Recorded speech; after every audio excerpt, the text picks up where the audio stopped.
Welcome to the one and only Team 2.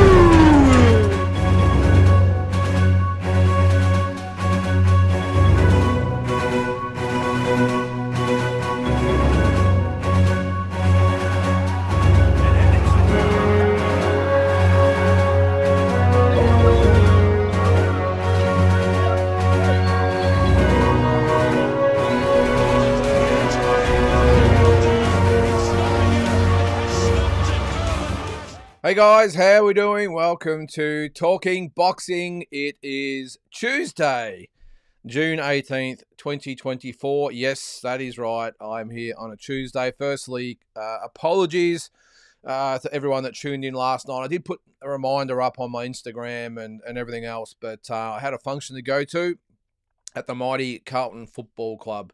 So I was down there for the night for a mid-season review, so it was good. And as you can see here, I have my Boston Celtics shirt on. The mighty Celtics won their 18th title today in Boston. And yes, I'm going to claim to be part of the clan. Well, to cut a long story short, I went over there, was it 2 years ago, on a family holiday. My son is a absolute Boston Celtics tragic, and he loves the Celtics. So we went for a family holiday to the States. Went to Boston, seen a couple of games. Last year we went back again and saw 3 games. And I was a convert. Couldn't care less about basketball before that. But to go to the games over there, I'm not sure if any of you out there watching have ever been to a sporting event in America, but it's something else. And I was hooked. And being a Celtics fan, really good time to obviously get on board because they bombed out last year. I think it was the semis or whatever it was. I'm not sure how they did the semi-finals here. And this year, of course, taken out the cup or trophy, whatever it is. So, yes, I'm going to claim to be a lifelong Boston Celtics fan. But in reality, been 2 years. But again, as I said, great time to jump on board. And, it'd be great to be part of, to be over there. But my son is a very happy boy today. All right, so we've got a couple in the chat already. Actually, being Tuesday, I've got no idea how many we're going to get in the chat, by the way. I'm not quite sure how many people said, well, screw you, you weren't on last night, so we ain't watching. I don't know. Hopefully there's a few of you out there. And as the episode goes on a little bit longer, a few more people will get the notifications and jump on. But what a weekend for Aussie boxing.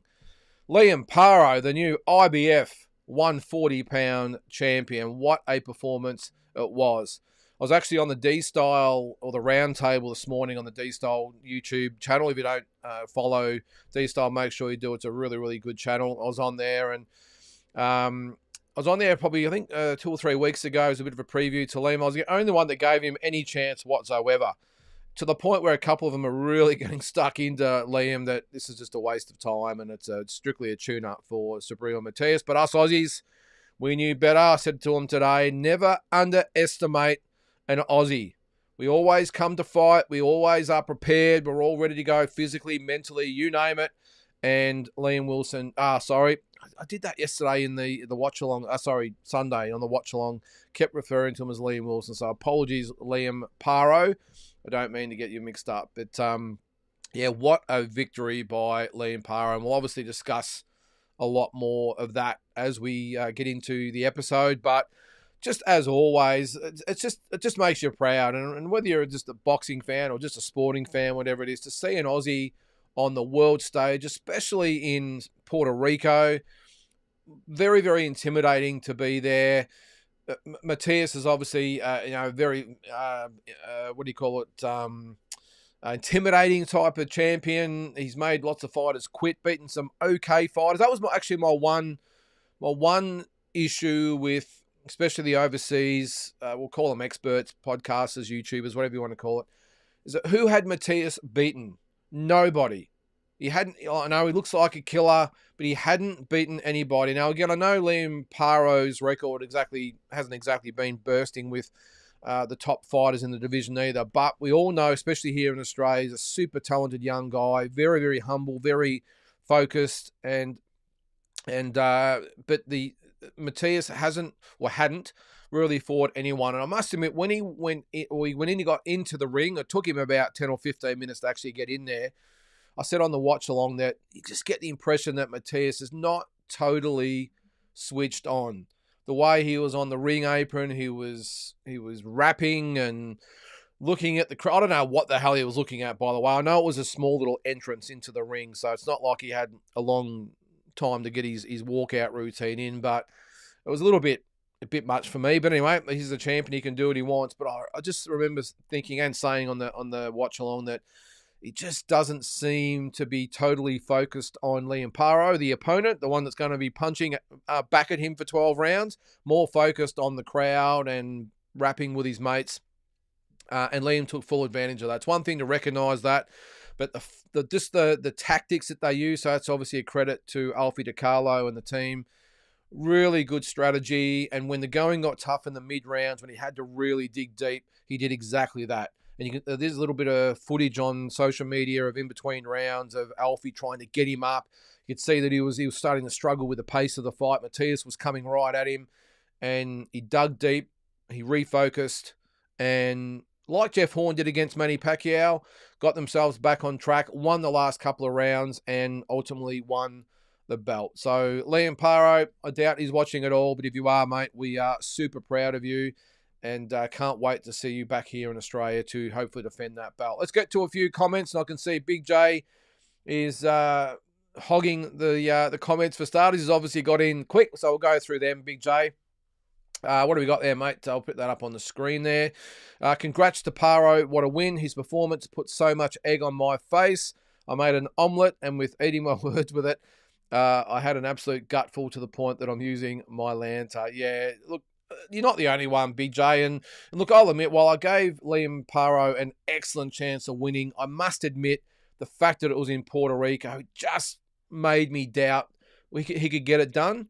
And there's a difference between thinking he can get it done to actually saying this guy is going to do it. So I'll highlight that. But it just, he, like George Kambosos did, like Jeff Horn did, like Jaya Patai did, this is in recent years, just dug deep when they needed to. The Maloneys, of course, Jason against Astrolabio when the going got tough. And he's had a couple of fights, of course, with Franco. And it was just what do they say? You make the moment, and Liam Paro did that. And what more can we say about him? I'm sure, as I said, you guys will have plenty to say. Let's keep going. Pretty sure only Paro and Horn are the only Queenslanders to win world titles. Like I said to you the other day, go with the Queenslanders. Those Blues, the Carlton, the New South Wales couldn't win a rigged meat raffle. That's a little bit harsh there, Big J. The Blue Boys this is the Carlton Blues. We're second on the ladder, only behind the Sydney Swans. That's a good question, though, about the Queenslanders. I'm just trying to think. Jeff Horn and Paro, yeah, you might be right. I'm just trying to think. I think you might be right there, Big J. But anyway, I'm sure someone in the chat will let us know. We'll keep moving on. Starting to get a few more join the chat now, so that's good. So put your comments in the chat there, and we'll have a chat about the weekend and everything else going on. But of course, there was another fight on the weekend I didn't mention. Javonte Tank Davis with that brutal knockout of Frank Martin. So we'll get to that card as well. All right, what's this? Also, you've got to put the link up. So me and the chump. This is obviously Jai McAllister. Put the online presser on, get it on record once and for all. I've got to find it, Big J. I think I might be able to salvage that one. I promise next week, if I can find it, I will put the footage on here. As I've said a couple of times, everything got deleted mid-upload, if you can believe that. I had a 1 hour video on our trip to Perth for Kambosos versus Lomachenko, and mid-upload, I accidentally deleted it and deleted the footage. Look, long story, not a very happy few hours for me after that, I can tell you, because I worked pretty hard on it and went up in smoke. But anyway, all right, another one from Big J. You've got to put that performance up there with George beating Teofimo Lopez and Rose beating Harada. Paro was given zero chance and dominated from the opening bell. Mate, couldn't have said it better myself. I was actually asked on the watch along whose win was better. It's a pretty unfair question, really. George beating Lopez or Paro beating Matthias. These are the two recent ones. You could probably obviously go back to Jai and obviously Jeff Horn as well. But if it's just the two, look, I'm still going to stick with George beating Teofimo Lopez, Big J, and I don't really want to really go into it, to be honest, because I don't want to compare the two. But if I had to pick one, I only would say George, because Teofimo Lopez, you got to remember at the time, was probably top 5 or 6 pound for pound in the world and was really regarded as the next superstar of boxing. And George went to Madison Square Garden. I know it was a small one, but still at Madison Square Garden, and just did a number on Lopez and the heart that he showed. Just who can forget that? Same as yesterday. Sorry, I keep thinking it's Monday. Sorry, guys. On Sunday, same thing with Liam. And I actually said on the round table today that it reminded me of that fight. Liam, in his opponent's hometown, given no real chance at all to win against a heavily favoured opponent, had to dig deep, was in a bit of trouble, and let's not mention the referee. I'm sure that's probably in the chat there at some stage. Disgraceful refereeing. He had it out for Liam Paro right from the word go, from the first bell. I can't believe they would have a Puerto Rican referee refereeing a Puerto Rican and an Australian in Puerto Rico. I'm actually really surprised that the teams didn't protest about that situation. So I'm sure there was a reason behind it. Sometimes I'll put a referee in late and don't really give you an opportunity to protest. But end of the day, you can almost see too, from the word go in the first round of the fight, he was looking at Liam Paro constantly. He didn't focus on Matias at all. His whole focus was on Liam Paro. They pull out of a clinch, he's looking at Paro. In between rounds, he's in Paro's corner.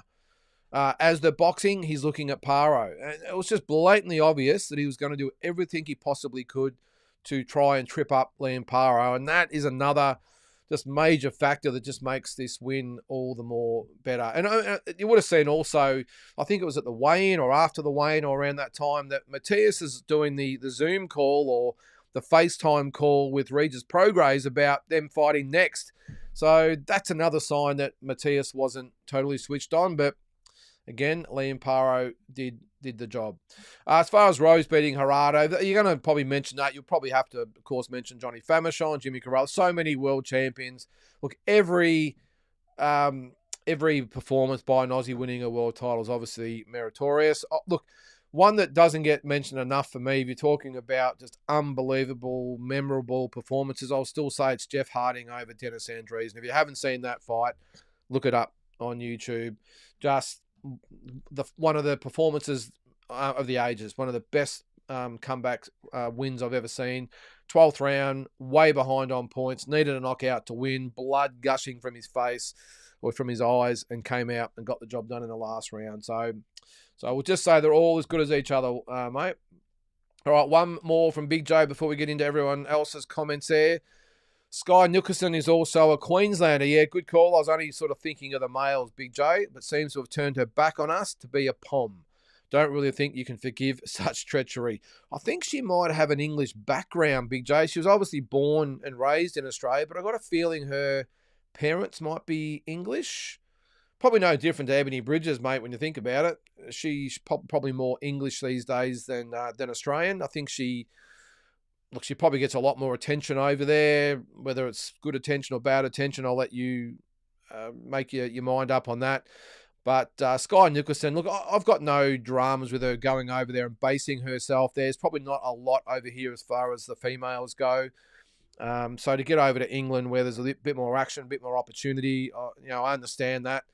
I'm not, until she walks out with a British flag, Big J, I'll still regard her as an Aussie, mate. So, all right, Carl's in the chat. How you going there, mate? What do you got there? G'day, Lynden. Paro.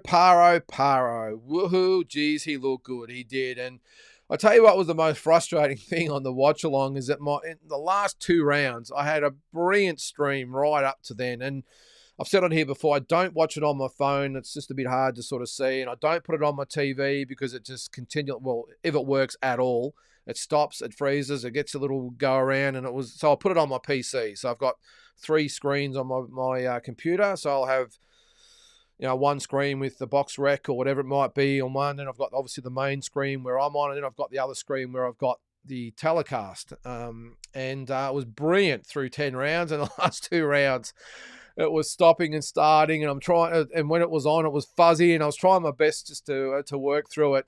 But what it did do is that because it had frozen so much, I was probably about a minute and a half behind everyone else by the time the decision was announced. So the comments are going up that woohoo and he's won and all the rest of it. And I hadn't even got to the announcer even getting to it. So that was a little bit frustrating. But yeah, mate, just an unbelievable performance again. And yeah, he looked fantastic, mate. He certainly did. Yes, Carl, up the mighty Celtics. Yes. I'd like to say I've been a supporter for forever and a day, but as I said, only a couple of years, but what a time to jump on board. And we're actually heading back this year again. So let's hope we get to see the boys again in Boston. If you haven't been to Boston, get to Boston. If you've been to America or you got something on the bucket list, get to Boston. It's an absolutely beautiful part of America. Very clean. Nice, well, I'll say nice weather. It does get pretty cold in the winter, but just a beautiful, clean city to go and visit. Get to, what's the Boston, is it Fenway? Is it the baseball? We did the, I think I must have got that wrong. Is Fenway, that might be Chicago. Whatever it is, went to the baseball field in Boston and, of course, the basketball and did the tour of the city. Just a beautiful city. So anyway, we're on here talking boxing, but if you get to the States and you want to go somewhere, go to Boston. Absolutely beautiful. All right, St Kilda, 1, 2, 3. Thanks for joining in the live chat the other day too, mate. It was good to get the updates from the Tank Davis card. What a great result Sunday. Who's your pick for Paro's next fight? Good question.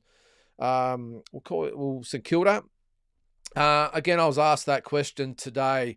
You would think a rematch would be on the cards, but on the other hand, there's no rematch clause in there. So why wouldn't you, if you're Liam Paro, especially with the way or the arrogance that Subriel Matias treated him in the lead up to this fight, totally disregarded Liam. I wouldn't begrudge him if he said, you know what, you can wait.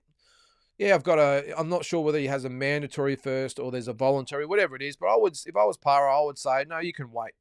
You know, there's no rematch clause. You go off and start from scratch and get yourself back in the rankings. And if I was Liam Paro, I think I'd probably throw the real. And they're going to come to him, by the way, because now he's one of the top guys in the division. Obviously, the only problem is at the moment there's Isaac Cruz has got a fight scheduled, Devin Haney's got a fight scheduled, and Teofimo Lopez has got a fight scheduled. So maybe a unification might be off the agenda for maybe to the end of the year, but I would think maybe a fight I think would be a good one for Liam that almost happened before he got injured is the Prograis fight.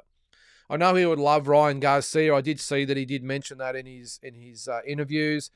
The only problem with Ryan Garcia, as we've seen, who knows what this guy is going to do. And I did see Liam say, hey, look, be professional, make weight, fight me, and there's a belt on the line. Can we really trust Ryan Garcia to do the right thing?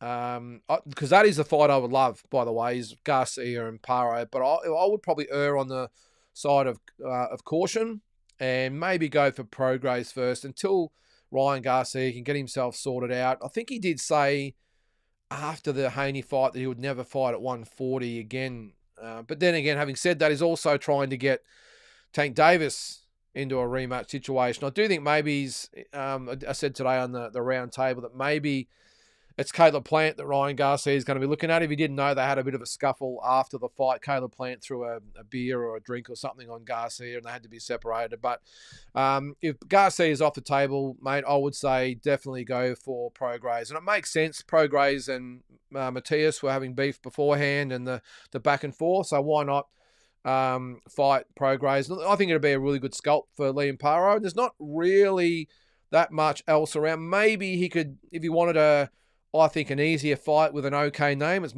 maybe Rolly Romero might be another one you could throw in there as well. A good name, but I don't think any threat whatsoever to beat Liam, but it's a good scalp to have. So maybe one of those two fights.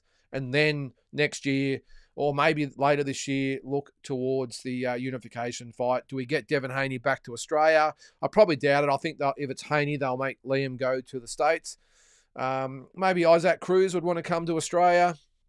I doubt Teofimo Lopez would come to Australia. Probably get hijacked by George Kambosos at the press conference or something. Who knows? But The other name that was actually thrown around was George Kambosos himself. I doubt that happens. I'm pretty sure George and Liam are actually good friends. So I doubt that fight happens. However, when there's belts on the line, friendship goes out the window. But to answer your question, mate, I would think either Prograis or Prograis. Garcia would be the main one, but if not, Prograis for me, or maybe a Rolly Romero. So we'll see what happens. One thing Eddie Hearn did say was that his next fight would most likely be in Australia. And if anyone's earned a homecoming, it's Liam Paro. We saw George Kambosos be the road warrior for a while. He came back to Australia. I think Liam Paro is the same. Jason Maloney's a little bit in the same boat, but I think he's more of a name in Japan than he is here. More money over there. So I think you might see Jason fight going forward predominantly in Japan. But again, we'll see. But good thing is plenty of big fights out there for Liam. So what do you say, Carl? I'd like to see Devon fight Liam or Tio or Pitbull. All great fights, Carl. All great fights. Peter. Geez, the Pies were lucky there, mate, weren't they? Oh, geez. And that was a 50-metre penalty, Peter. But anyway, let's move on. Billum Smith and his camp are running from Jai and talking about fighting in America. I don't know who will be watching him after watching his last two fights. I only saw highlights of it, Peter. I wasn't really that enthused about watching the whole fight, to be honest. So I just watched highlights, and I've seen enough. Jai Apatow would absolutely belt both of those guys. And you're right.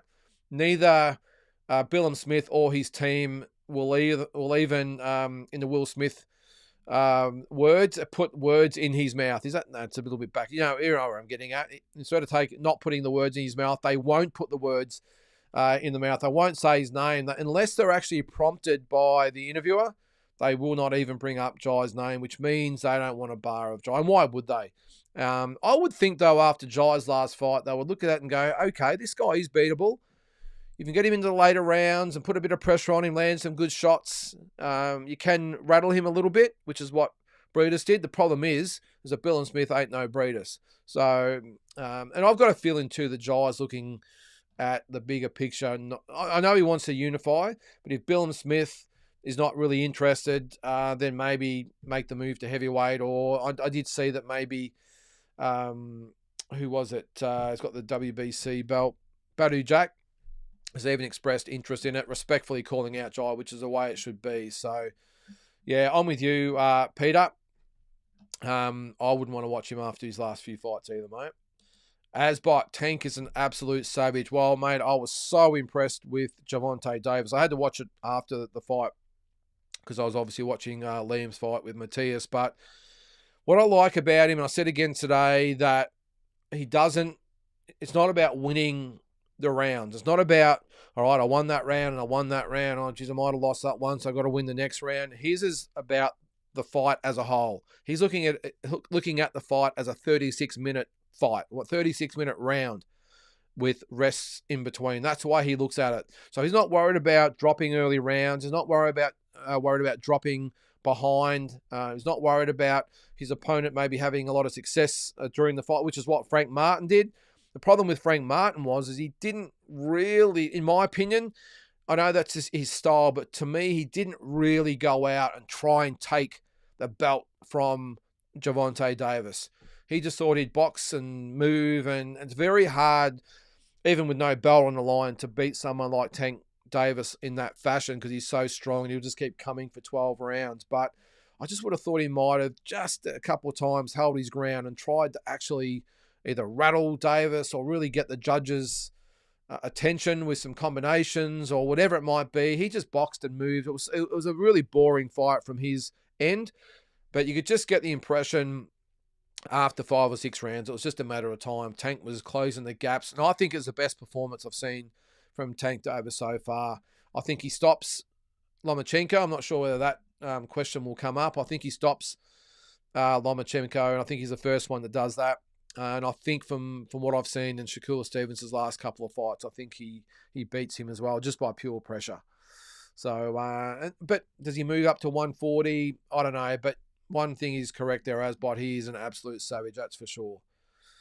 Yep, Peter, Paro is an absolute superstar. He is, mate. He was vastly unknown to the Australian public, and now he's hopefully, not that I suppose it happened to Jai did it, but hopefully now he'll be a bit more of a household name in boxing circles. I mean, I listen to SEN here in Melbourne, and it's a sports and entertainment network. That's what SEN stands for. And they have a segment, it's predominantly a football show, I will say, but they have all sports in there. This is AFL I'm talking about, but they do mix in cricket and baseball and basketball and golf and everything like that. But they have a segment called Lost in the Wash. And that is when people can bring up stuff that maybe they haven't covered on the show or no one really knew about. And someone brought up Liam Paro's win against Matthias, and the host had no idea who Liam Paro was. Had no idea, let alone that he just won a world title in a massive upset. This is where we have to get better in Australia. We really do. It's all just about the football codes. When the Olympics come around, it's all about swimming and track and field. Boxing. Geez, we've had so many unbelievable performances in the last few years. It's just a shame that the mainstream media just does not give a shit about boxing, and it's just an absolute tragedy. But let's hope. We know he's a superstar, Peter. Let's hope that he gets his due from the media and the Australian public. All right, Mutsy. I thought Paro was done at one stage. He looked shot at the end of round 6. Dug in though, and I thought he won 8 rounds. The ref was bloody disgraceful. He certainly was, mate. I'm with you. A little bit like when George got dropped by Teo in the 10th or 11th round, whatever it was. I thought he was in trouble. Liam looked really gassed at one stage, and it was probably coincidental that was when Alfie DiCarlo really got stuck into him in the corner. Said, Liam, I need you to lift. I need you to breathe. I need you to dig deep. And he did exactly that. And fortunately, around that time, you're right, round 6 or 7, I think 6 might have been when the point was taken off. So he might have been a little bit, demoralised, if that's the word for it, a bit rattled. He'd had the point taken off. He's probably thinking, geez, have I just blown the title fight? He would have been angry at the referee because he wouldn't have thought that was warranted. But he went back to the corner. And this is where people talk about what makes a good trainer. They all think it's about the pad work or, revving their fighters up, or maybe it's just someone that trains their guys hard.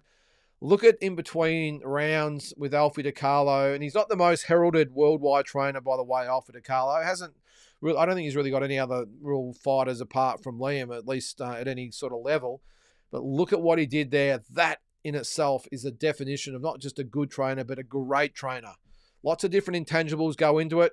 And you look at someone like a Freddie Roach. I've seen Freddie Roach up close and personal in his gym. Doesn't do anything that I've seen 100 other trainers do in the same situation. Doesn't do anything on the pads, or doesn't really do anything that, as I said, I've seen any different from any other elite trainers.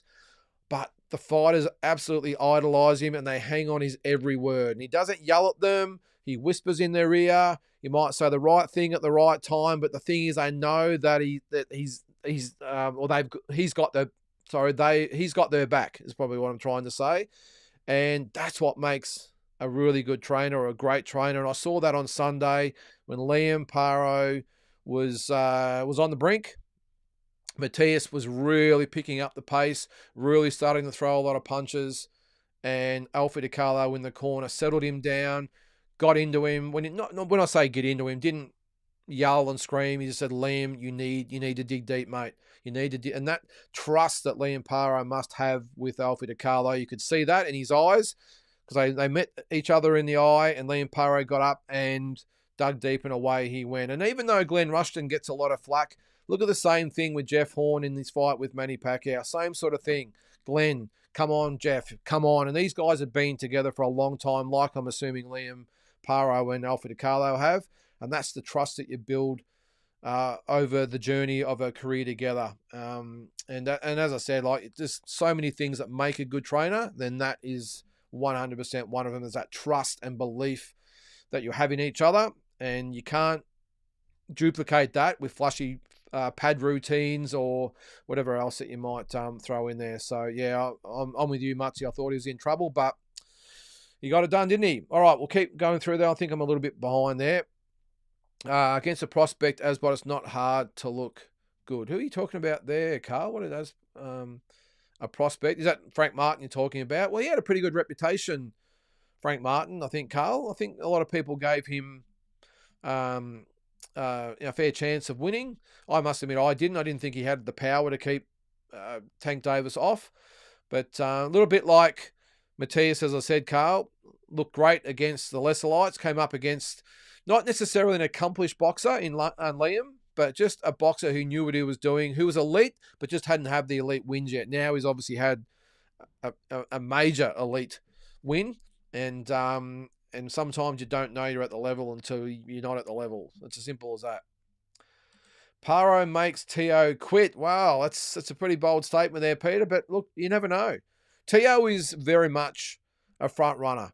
I know Matthias is a little bit as well, but Tio, well, Matthias is a bully. He's a bully, and when a fighter doesn't get intimidated by the bully, that's when you can see the roles turn. And we saw that even back in the day. Remember Mike Tyson, the ultimate bully with Buster Douglas, who and Holyfield just refused to take a backward step, refused to be intimidated, and they broke the bully. And I saw that a little bit on Sunday with Liam over Matthias, when Matthias couldn't intimidate him or really put it on him.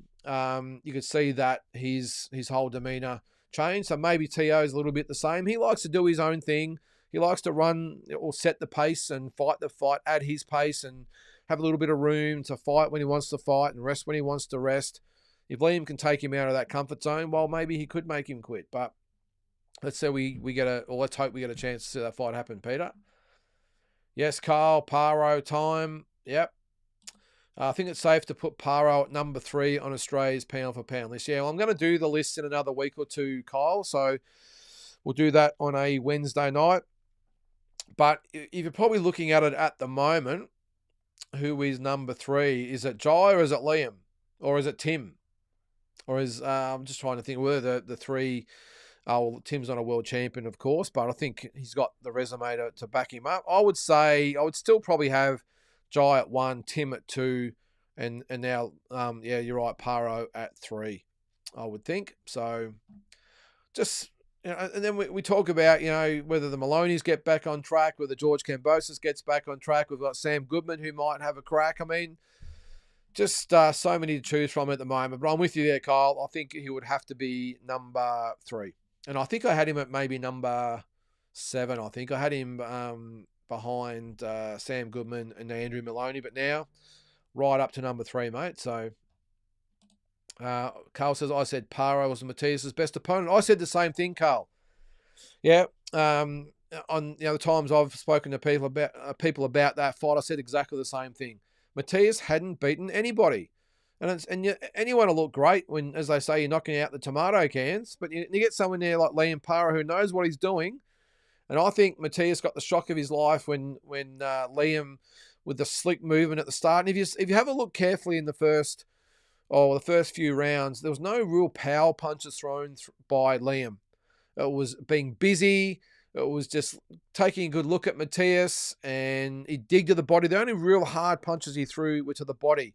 And what it did allow him to do was win a few of the first few rounds, and by not throwing those real powerful punches, really saved his energy. So when Matthias really started to put on him, he was able to go with him. I thought it was really clever. Look, pretty simple plan if you look at it. I mean, it was just the volume punches and simply not be there when you finish punching. So be first, then when you finish punching, get off to the right, or worst case, get off to your left. Do not stand in front of Matthias when you finish punching. And he did it to the tee.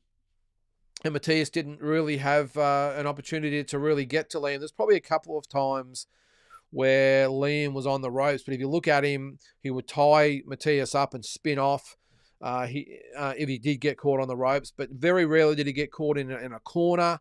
And if Matthias did get close enough to do a little bit of damage, then he was quickly held. And I know there's been a few comments that Liam, was hugging and clinching and illegal. It wasn't illegal at all. He clinched. As soon as the referee said break, he would break. Nothing wrong with that whatsoever. And if you look, I don't think he had many warnings at all about the clinching. It was all about this hitting on the back of the head, which was just ridiculous. They were both doing it. The problem is that the referee was looking at one fighter, and that was Liam Paro. I hope I didn't say Wilson again, did I? Paro. Liam Paro. All right, Carl, about time we get another big fight in Queensland. Yeah, well, as I said before, mate, Eddie is talking about that fight, getting Liam an opportunity in Queensland. Who knows? He's earned it, and I think Eddie Hearn is true to his word. Unless maybe he gets Liam on a big card in Saudi. Who knows? Maybe it's Jack Catterall. Is he with Eddie? I think he is. Jack Catterall on the September card. That's probably a little bit early. Sorry, I'll take that back. I was just going to say maybe that you could fight Jack Catterall on the Joshua card in September in London. But either way, there's so many doors are going to open for Liam Paro, so it doesn't really matter whether it's in Australia or overseas. He's going to get the opportunities. He's going to get the paydays, and this is what all these guys dream about as young kids and young amateurs. This moment, and now the world's his oyster. All right, Peter, you've got the pound for pound. What do you got? 1, 2, and 3. So you got Paro at number 2. Okay, all right. So what's that? 1 Opataya, 2 Paro, 3 Tim Tszyu. I'm not going to go that far, Peter. I think we've got to be a little bit lenient on Tim Tszyu, a little bit extenuating circumstances with his loss. I think we're all in agreement that if that cut hadn't have happened, he would have probably put on a career best performance with a win over Fundora. I know there's no guarantees, mind you. So I'm just going to put a little asterisk beside Tim. If it really come down, I'm still going to have Tim at number 2 with Liam at number 3. Look, either way, does it matter? The top 3, I don't care if you throw them up in the air and however they land is the way it is. I don't really care. I mean, the fact that those 3 or 2 guys are world champions, right? The females as well doing great things. I might do a female top 10 as well. We've got heaps of good girls doing some great things at the moment, and a few big fights coming up for the girls as well. So either way, Peter, mate, the fact that we're talking about who's 1, 2, and 3, it's a great situation to be in, isn't it? Yep, Carl. Yep, Alfie had great corner work. He really did. He really did. All right, and Carl agrees with Peter. 1 Opataya, 2 Paro, 3 Tszyu. I don't think Tim's going to be very happy about this. He was the number 1 man in Australian boxing for a while, wasn't he? It was all about Tim, and he still does get the most publicity, of course, but judging by that, you guys think he's still only the number 3 pound for pound. All right, so we'll keep going through. Mutzi, it was great to see the judges score the fight correctly. Matthias was really gracious in defeat too. Hats off. Yeah, well, I probably didn't mention that at the start, Mutzi. Yeah, it's a good point you make about Matthias. As much of a tool that I thought he acted in the lead up to the fight and even with the ring walk and all the rest of it, the fact that he took the loss with grace and like a true professional. He congratulated Liam. He did say he would knock Liam out in the rematch afterwards, but that's fine. He's allowed to say that. But I was really impressed with the way he handled himself, Mutzi. I'm with you there. As far as the scorecards go, look, I gave every close round that was anywhere remotely close. I gave it to Matthias because I was just looking through the eyes of what I think the judges would have been looking at him with the crowd, and the judges tend to watch the A side, not the B side. So I gave him all the rounds. And I still had Liam Paro winning by a point. I had it 7 rounds to 5. But with that point deduction, it brought it back to a 1-point scorecard for me. But I mean, realistically, I'm with you there. I thought maybe Liam won 8, if not 9 rounds. I think the scorecards might have reflected that. I think there was 116, 111, which means it was 9 rounds to 3 on one card. I think the other one might have had it 115, 112, which means it was 8 rounds to 4. So that's probably more around the mark. But as I said, I had it 7 rounds to 5, but it was probably at least a couple of rounds that really probably should have went to Liam. But I looked at him as being close, so I gave him to Matthias. But either way, the main thing is, like you say there, Mutzi, at least they got it right. Because soon as I must admit, I had my heart in my mouth. I thought they're going to rob Liam here. They're going to find a way to rob Liam. It's everything added up to him being robbed. But the fact that he didn't even squeak through, I thought maybe it might be a split decision and he might get through. But the fact it was unanimous and by a long way, finally the judges got something right, didn't they? All right, Carl. Hey, what's that, Carl? He shit the golden boy. Not sure what that says there, Carl.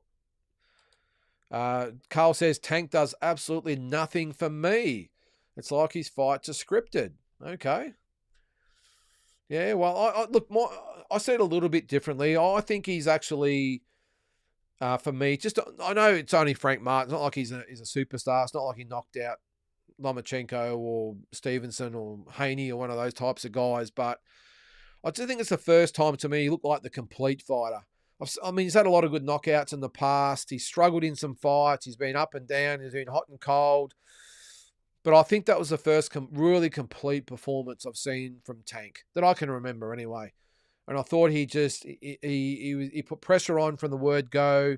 Never looked really bothered. Never looked like he was out of place. Never looked like he was in any trouble, obviously, because Frank Martin wouldn't bruise a grape. But I just think he did what an elite fighter should do and just bide his time, break his opponent down. And when the opportunity came, he took it. And did he take it? I mean, he rocked Martin with a couple of shots and almost like it was Martin just froze. It was like he was just paused on the spot, and then that final left hand just flattened him. And so it wasn't a stoppage. That was a real knockout. So, yeah, look, I was actually impressed, Carl. And I haven't been a big fan of Davis ever. I think as a human being, he leaves a lot to be desired.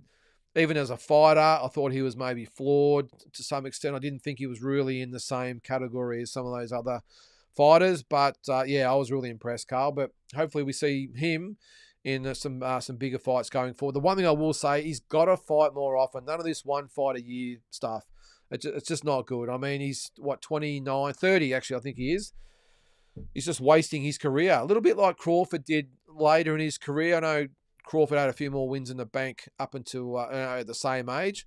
So he's got a little bit up his sleeve. He's, 5 or 6 years older than what Tank is. But that's the only thing I would like to see a bit more from Tank is 2 fights a year. Minimum.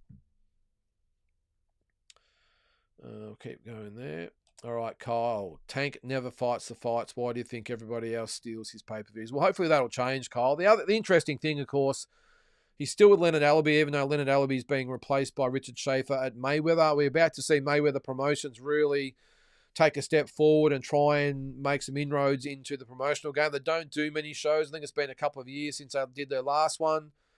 So now with Richard Schaefer there, that would point to me that they're going to start stepping it up and really trying to take on the big boys, because they're only a big promotional company in name only is Mayweather Promotions. So that would show me with Richard Schaefer there, they're about to make the move. And Leonard Allaby looks like he's going to be separated from that. He's always been by Floyd's side. Now that I think he's taken Tank Davis's his side, if that's what you want to call it, I think you might see Mayweather really step back from him now. So, but hopefully this will be the point now, Kyle, that now Tank's away from Mayweather Promotions, that we might see him fight more regularly and against more prominent and elite fighters.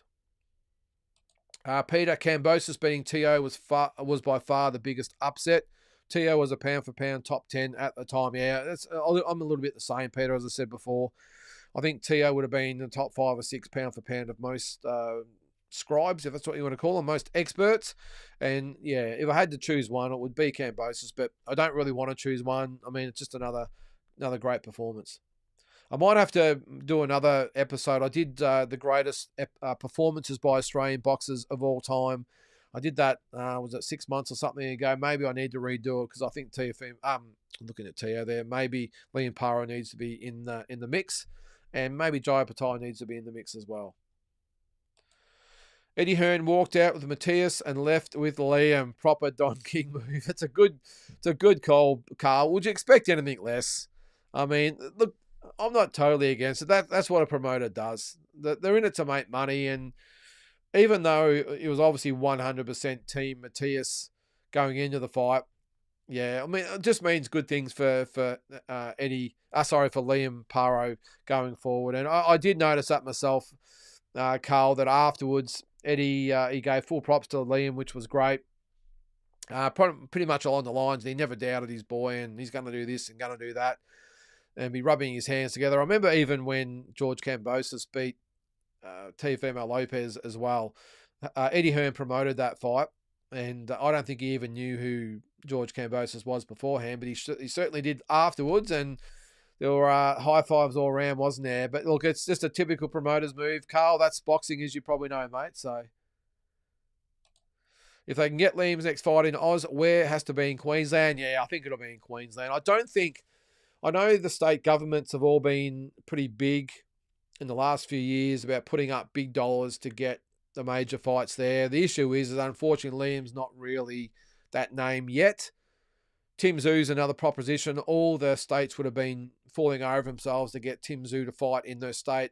Means a lot of dollars to the state. George Kambosos was a bit the same. That was probably the biggest fight since Horn Pacquiao, and Melbourne got that, of course, and that was a massive fight for us here. But as I said, Liam's not really a big name yet, so I would think they would do the homecoming in Queensland. Look, they might even do it up the top end. He's from Mackay. I did say during the telecast he was from Toowoomba, but I was corrected that it's Mackay. So maybe they do it up there. I think did they do the Tim Tszou Jeff Horn fight up that way, or was that Toowoomba or somewhere, or Townsville or wherever it was? But either way, I think it'll be Queensland, mate. I think all the supporters up there will travel, and then if he wins that, then maybe they could take him somewhere else. But I think at the moment it'll be Queensland or nowhere, I would think. Cole says Regis Prograis wants that fight. That was denied to him last year. Personally, a tune-up is Hitchens, who's also his IBF mandatory. Yeah, he is. What's it say? So Progress wants that fight that was denied to him last year. Well, it was only denied because Liam got injured, of course, and Prograis got an even bigger fight, by fighting Haney. So I don't think it was like he was denied anything. He got a bigger name and a bigger payday.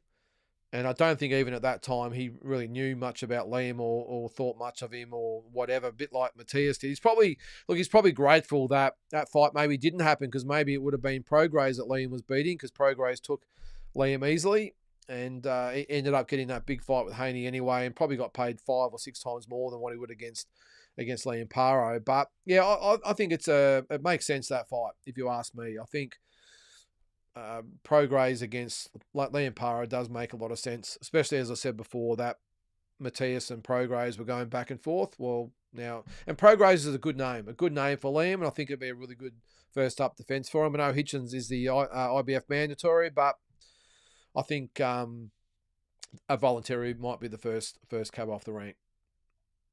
Suncorp Stadium is the rumour. Okay, well, maybe I'm wrong about being at the top end. I was at the Horn Pacquiao fight at Suncorp Stadium, and I'd never been to a rugby stadium before, or rugby league stadium, I should say. I'm not allowed to say rugby; it's got to be league. Very impressive, and custom made for a big boxing fight. And I've said on here before, as much as I'm an AFL man, boxing events should not be held at AFL stadiums. The stadiums are just way too big, and all the atmosphere just vanishes into the stands. Where at Suncorp Stadium, you're more on top of the action. It's a really, really small field compared to an AFL field. And the atmosphere that day was like a cauldron. It really was. It was awesome. So if that is the case, Carl, whether it's at Suncorp Stadium or somewhere else, put in a rugby stadium or rugby league stadium in Queensland, I think it'd be a massive event. It'd be awesome. And if it is a matchroom thing, maybe could they get Jai Pattaya over here as well? Maybe not. He's probably tied up with all the Saudi sort of stuff, but I'm sure they could put on a big card there in Queensland. You could probably put maybe put Justice Hooney and Dempsey McKean on the undercard or something like that. It'd be great. But either way, another big boxing event in Australia. Put it wherever. I couldn't care. Put it in Tasmania. Couldn't care less. Hitchens is a tough ass, that dude. He's slick. He is, and that's probably why I would say take a voluntary fight first, Carl. Take the big. If it's a voluntary they allow him to do, take the big money fight for starters, a big money voluntary fight, and then worry about a tough mandatory fight after that. No, I don't see the point in fighting Hitchens if you don't have to. It's a risky fight. As good as Liam was on Sunday, this is a very, very tough fight for him. So why not take the biggest fight available for the most money before you have to fight these type of guys? And if anything, I'd be looking at the unification fights. That's obviously where the big money is. And in those fights as well, and even if you happen to lose those fights, there's other big fights around the corner. And George Kambosos is a classic example. Lost the belts to Haney, lost a rematch. He was still able to get that fight with Maxi Hughes and then put him straight back at number 2 at the IBF, or 1 or 2, whatever it was, with Lomachenko, and then they could fight for the vacant belt. So it just has that domino effect. All right, Cole. George has to drop down the line, has had 4 bad fights in a row, including the Maxi Hughes win. Yeah, he has. And I did watch Pro Box TV today, and they actually, I think they had something where they were talking about George and the amount of rounds that he'd actually won since he beat Teofimo Lopez. I reckon you could probably count on one hand in their opinion. So, and look, again, with the Maxi Hughes thing, look, I'll be honest, I thought that Maxi Hughes won that fight, probably 7 rounds to 5, 8 rounds to 4, but end of the day, George got the win. But they make a good point on Pro Box TV.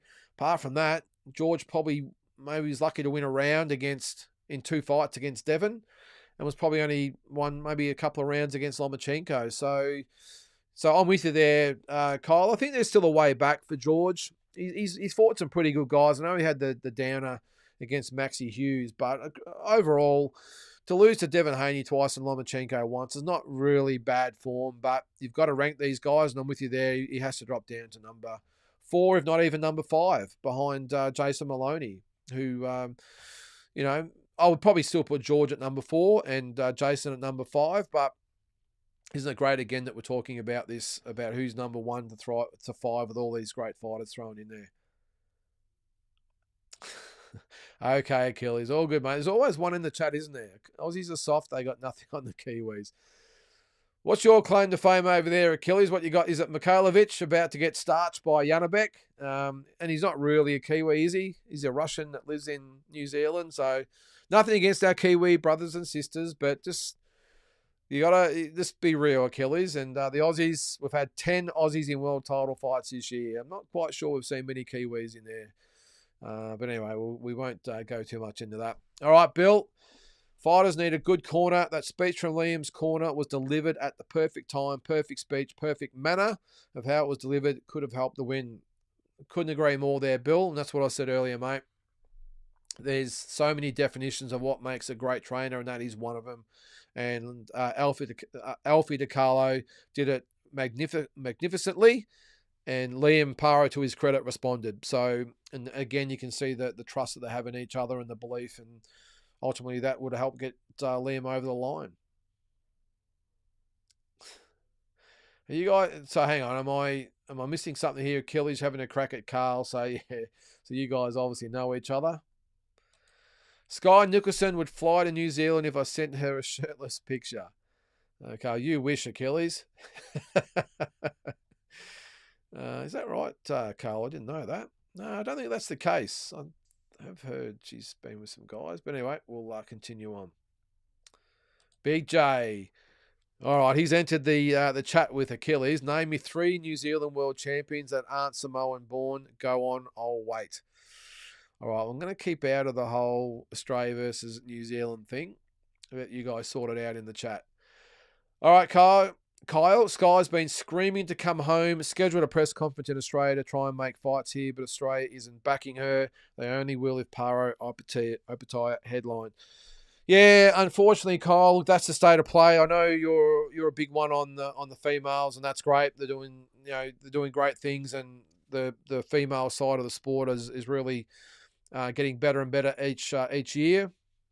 I think she would love to come home. She'd have that fight against Mousy Jacobs a year or so ago on the Paro and Brock Jarvis card.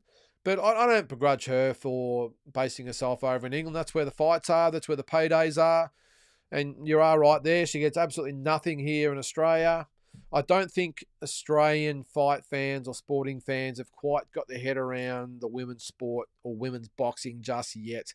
I know we had the whole Matildas thing, but that fizzled out really quick.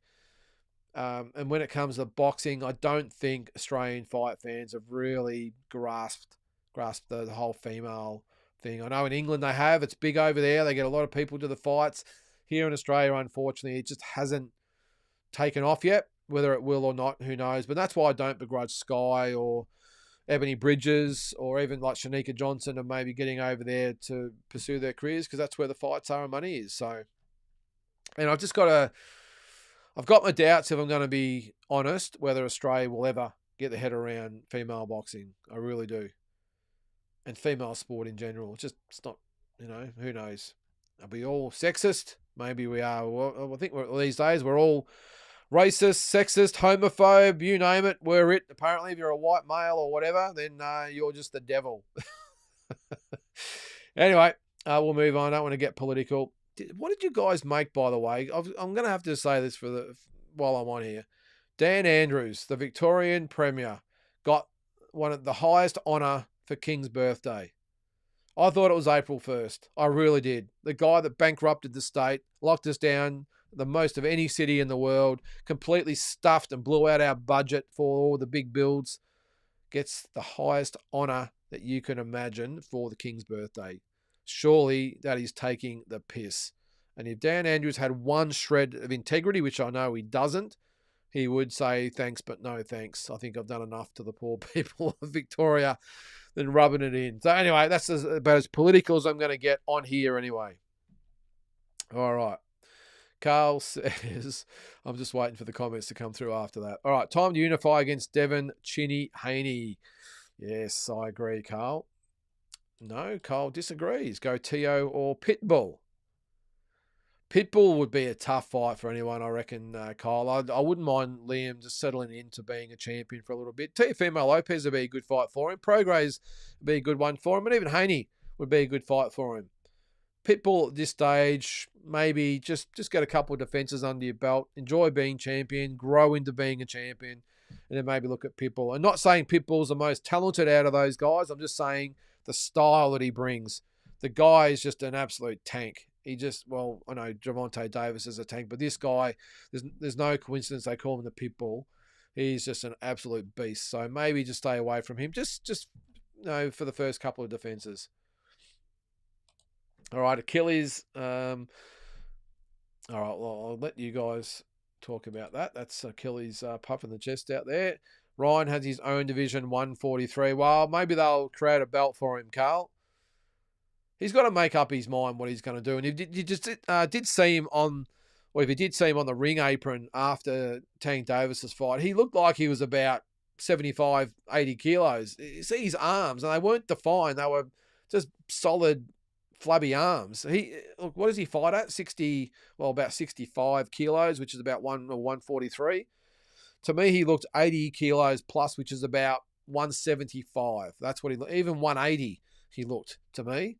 So he's got a lot of weight to drop. He's got a few issues, let's face it, has Ryan Garcia, but weight is only one of them, I think. Is that Achilles? I'll be honest, I think Paro is another George Kambosos. After inspecting his resume, I really believe that. Pretty harsh there, Achilles.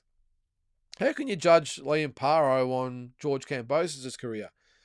He's just beaten, as they keep saying, the boogeyman of the division. And did it in style, did it in a canter, really. He won in, running away, really. Hasn't been beaten by anyone yet. So I'm not sure you can compare him to George Kambosos. You might be proven right. That's fine. We'll wear that. A little bit unfair at the moment to think he's another George Kambosos when he hasn't even fought any of those other champions. So, look, if he loses in his first defence or gets beaten by one of the other champions, okay, well, and then doesn't recover, then maybe you might have a point. But at the moment, give the guy his dues, I think, Achilles. Regis needs to fight Matthias, says Kyle. But he won't do it without a belt. No, why would he want Matthias now, Kyle? It doesn't make sense. This is the business of boxing, remember. The only way he would want to fight Matthias is if one of the sanctioning bodies said, you guys need to fight to work out who's going to then challenge for the world title. So maybe it's the IBF say Regis and Matthias must fight to see who's going to fight Liam or whatever it might be. That's different. But why would these guys fight with no belts on the line? It just doesn't make sense. Doesn't make sense. Wouldn't be a big money fight. High risk. If you lose, you got to go right back to the end of the queue. And even if you win, there's no guarantees. So, no, I think Regis Prograis is in the position to fight for a belt. He does need a tune-up, I will say, but Matthias is not the guy. And Matthias, I think he needs another couple of fights to get back on the winners' podium. And then maybe he'll get his rematch with Liam Paro. I think Liam Paro would want to fight him again. I do. Maybe just not first up. I would think they would want to see what's out there with the other champions. So say if either Pitbull, Tio, or Devon said, look, we're going to get these defences out of the road. You go off and have a voluntary, and then we want you after that in a unification fight. That's where you might see Liam say, okay, well, I'm just going to take a voluntary. I'll take the 15th ranked contender, whatever it is, here in Australia, and the next fight will be one of those big fights. That's a different story. And then maybe it's the WBC, WBA, or whatever it might be. He says to these guys, you have to fight. But unless that's the case, unless there's a world title on the line or after that, I just don't see the sense in Regis and Matthias fighting. Big J. Richard Hitchison is Paro's mandatory. Tio is the way to go for Liam, similar to the Rose versus Harada versus Famishon situation. History repeating itself. George versus Tio versus Paro. Well, who knows? As I said earlier, though, mate, I doubt George and Liam fight, but you never know. I think, if anything, George would probably maybe wait and see if Liam Wilson gets through Yusuf Dib, and then maybe that's a fight he might look at, although I have it on pretty good authority that George is not interested in Aussie fights. This one he probably would be maybe because there's a world title belt, but he's really just looking at the world scene or nothing. So we'll see what happens in due course. All right, Achilles. All right, let's see what you got to say. Just look at Paro's resume. He was getting dropped by guys who ended up with 2-36 records. Again, Achilles, just let him enjoy his win.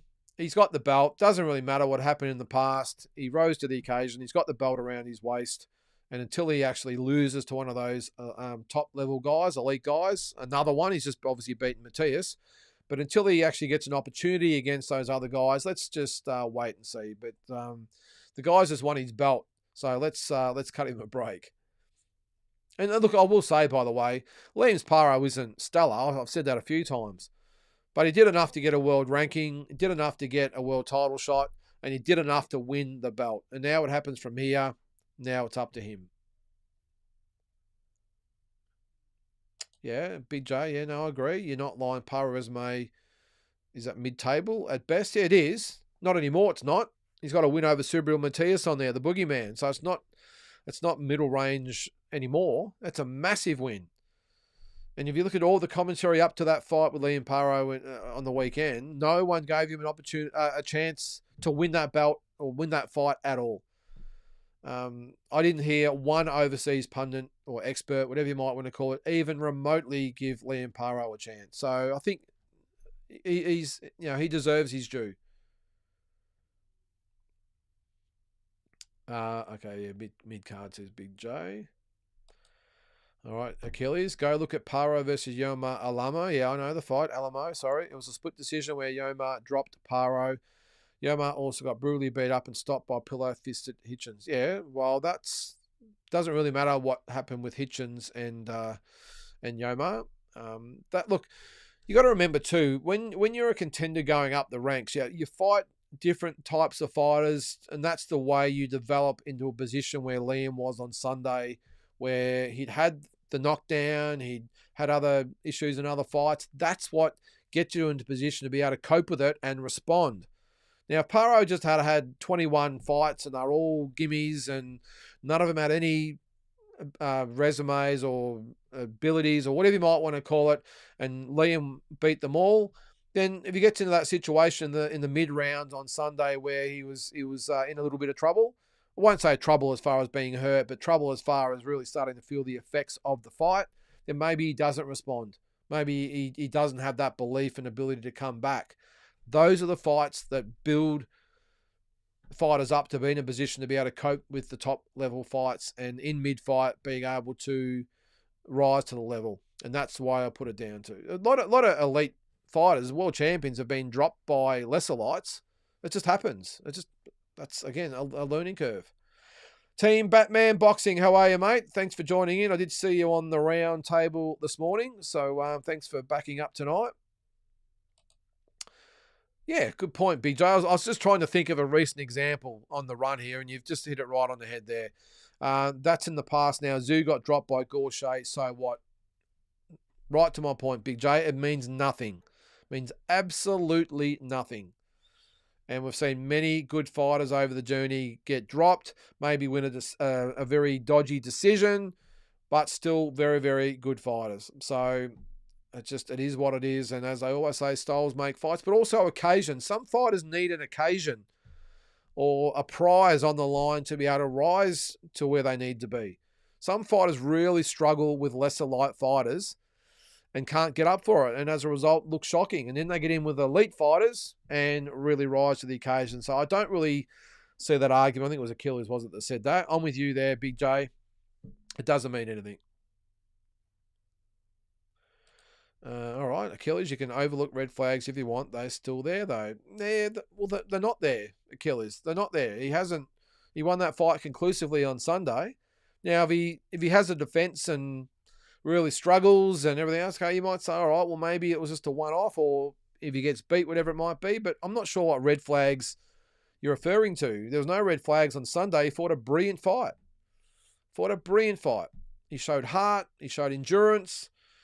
Fought when he needed to fight. He boxed when he needed to box. He just fought the perfect fight. So I'm not sure what red flags you're referring to. He fought one of the most avoided fighters in the world, even though he had a belt, and put him to the sword. So I'm not quite sure where you're seeing red flags there, mate. I'm not saying that Liam Paro is going to turn into a pound-for-pound top 10 or whatever. Who knows? He might be a George Kambosos. I don't know. But to actually label him that before he's even had a chance to cool down after his fight, I think it's a bit of a long straw to draw, I think, Achilles.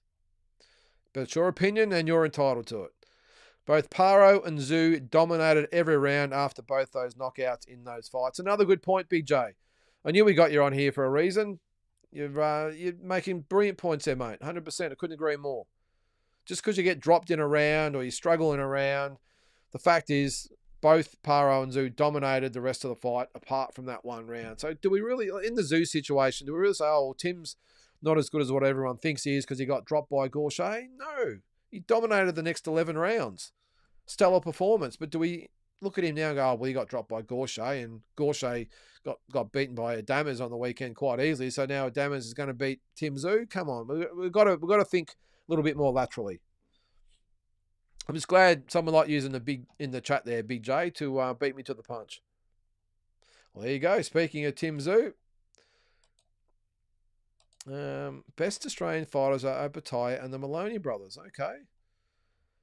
Now, if you are from New Zealand, Achilles, who have you got over there at the moment that we can maybe have a crack at you at? I'm not quite sure there's anyone, unless you want to claim Mikhailovich. That's about it. But anyway, look, whether you're from New Zealand, Australia, America, whatever, it's called Talking Boxing. You guys, are in charge of the direction of the show. So this is what you want to talk about. Then no dramas. We haven't touched on the rest of the card the other day. What do we think of David Benavides? I'm assuming there's a comment in there about him. All right, Mark Wynn. Thanks for joining in the show, mate. Opatai is a beast, yes, but the Maloney's, come on, you're pulling the piss now. Okay, Mark's not a Maloney's fan. That's okay.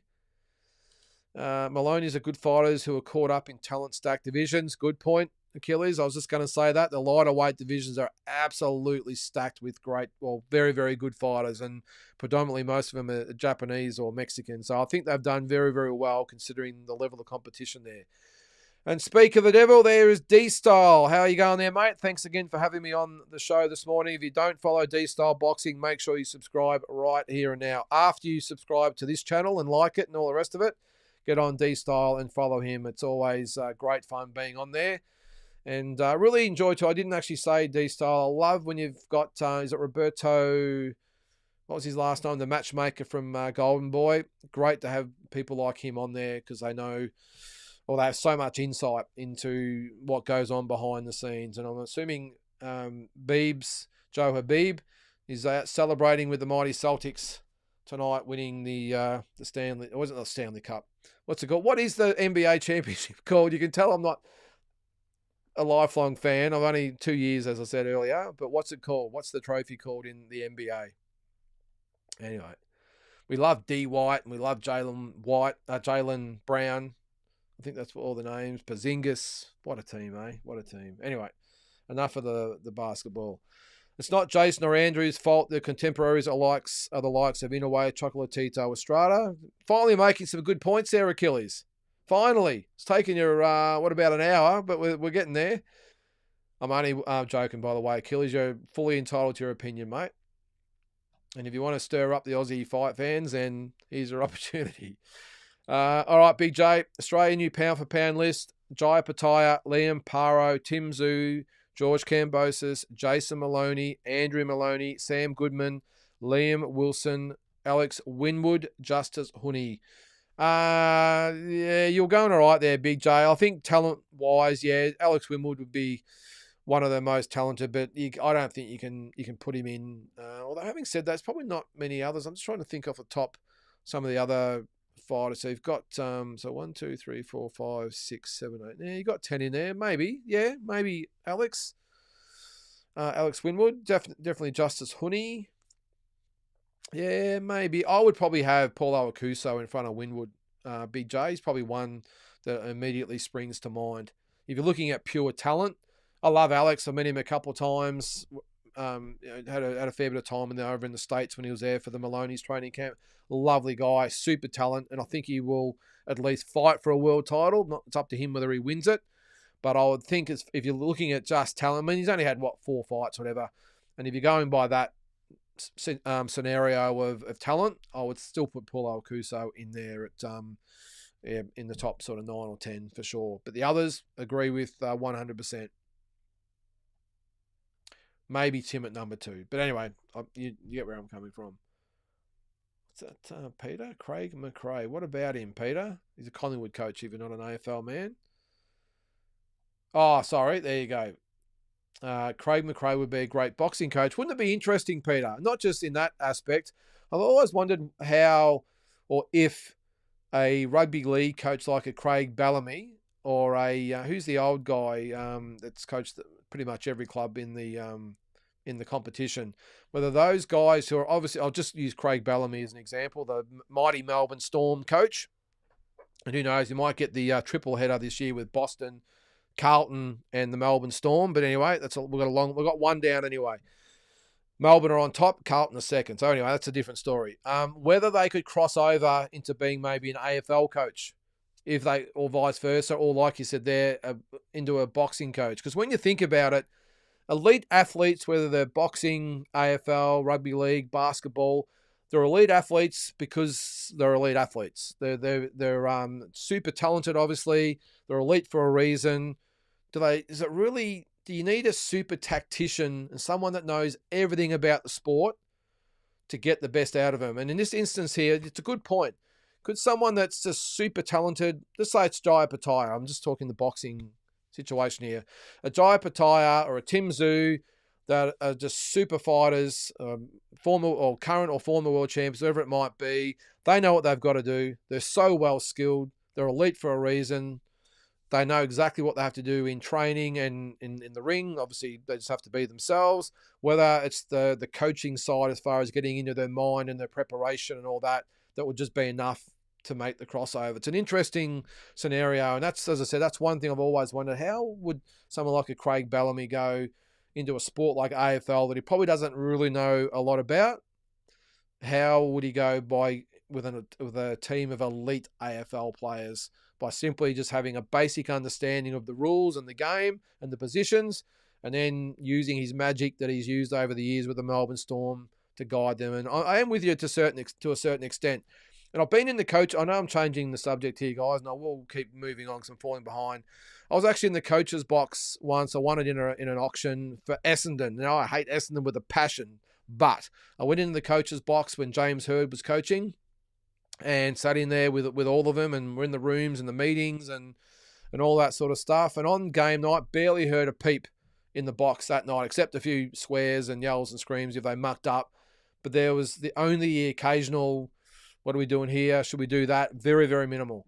So I know a lot of the work's done in the preparation, but it was really quite interesting to me that to be in there, I expected all the boards out and the whiteboards and the magnets and things going everywhere as far as what we should do. Very, very minimal. The players knew exactly what they had to do. They negotiated their own interchanges and the odd positional change was made, but they did it themselves. It was really fascinating stuff. But to answer your question there, Peter, I think Craig McRae probably could, to be honest, if he was with an elite fighter, already an established fighter, not an up-and-comer.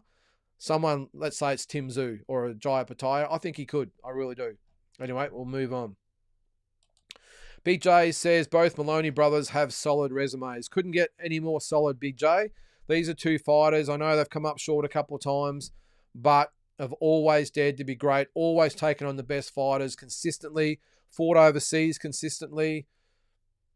So you know how I feel about the Maloneys, but I would argue with anyone that questions one thing about the Maloney's resumes, because they have been there and done it and never shirked the issue. So Big J says Zoo will dominate 154. Let's hope so. Big J's been frozen out a little bit though, hasn't he? All the other 154s are all going about their business. And Tim hasn't really got anything planned. I think when he gets his opportunity, you're going to see Tim be a lot better fighter. And I think if he happens to get one of those big fights, especially a title fight, you'll see Tim Tszyu reclaim a belt. And then you'll see, in my opinion, you will see him then dominate the division. I know you got to throw Crawford in there.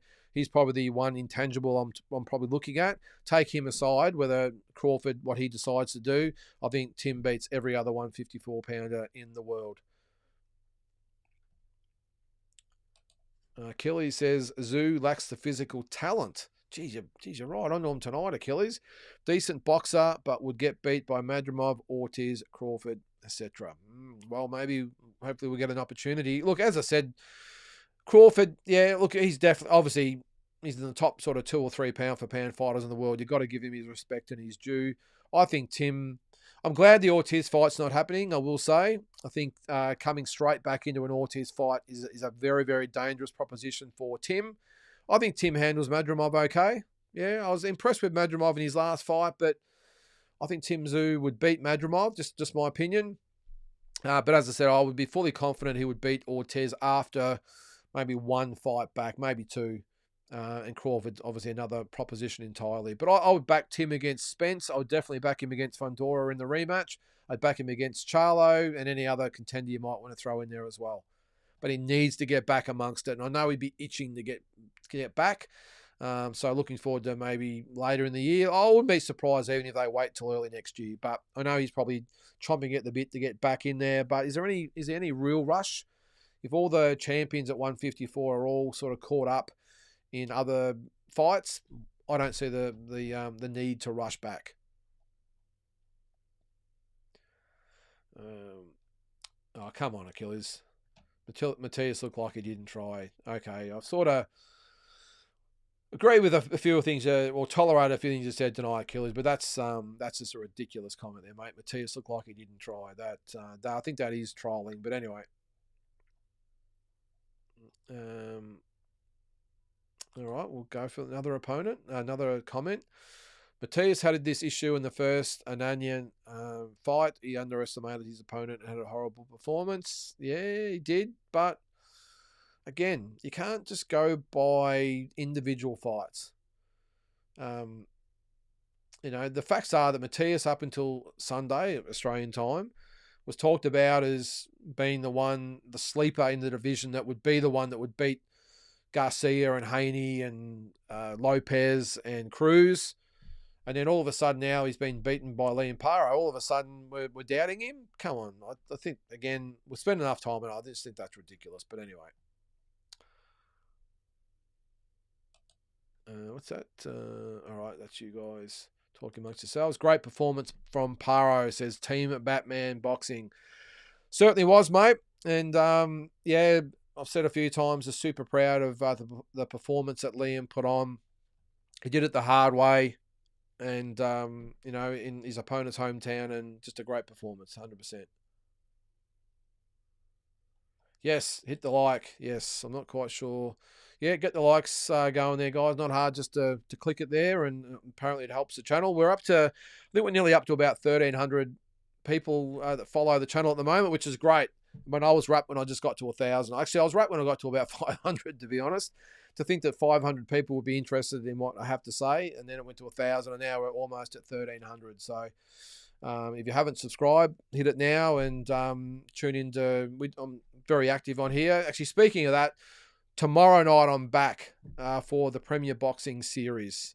That's the show from Melbourne, the Melbourne Pavilion. Reeves and Brubaker in the main event, and Matt Sheehan and Lucas Miller in the co-main. I think there's a couple other fights in there as well. So tune in tomorrow night. I think it's from 7 p.m. for the live watch-along. Tim is still the man. He'll get to get back. Yeah, well, thanks, Batman. And if you don't know, I think, Batman, you're from England from memory. So the fact we've got a Pommy saying that Tim's the man, that means a lot. And I'm with you there, mate. I think he will be back 100%. Cole says the good news is Matchroom are stacked with options for Liam, Hitchens, Prograis, Catterall, Dalton Smith. Yeah, I was just wondering about Catterall, Cole. Thanks for clarifying that. So, yeah, you're right. Plenty of good options there for Liam Paro. As I said earlier, maybe stay away from Hitchens for starters. But definitely Prograis. I think that's definitely a winnable fight. He looked shocking against Haney. And he didn't look much better in the fight before that either. So I think that's a good one. Catterall would be a tough fight, especially if it's in England.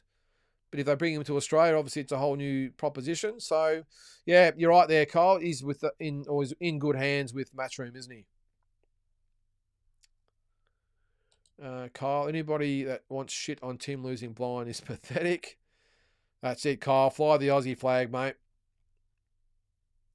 All right. Tank hasn't fought A-level competition in his division since Pedraza in 2017. When was the Leo Santa Cruz fight? Was that before that or after that? I can't remember. That was a pretty impressive performance. Obviously, Isaac Cruz was another good one. Yeah, I don't know, Carl. Yeah, I tend to agree. My biggest gripe with Tank is he just doesn't fight often enough. He hasn't fought he hadn't fought since April last year. And what is it, June? So, what's that? 14 months. He just can't be doing it at the level. I think he actually looked quite sharp, considering he hadn't fought in 14 months. But imagine the type of fighter he would be if he fought twice a year, or maybe 3 times a year. But worst case, twice a year, every 6 months. I think he'd be an even better fighter than what he is. Off him, says Carl, until he fights the top guys. Well, let's hope we get it. I know they're talking about the Lomachenko fight. I think they're looking at October or November for that. Let's hope he's for real and takes that fight. When you look at it, what other fights are there for him at the moment? Shakur Stevenson would be still a pretty dangerous fight for Tank.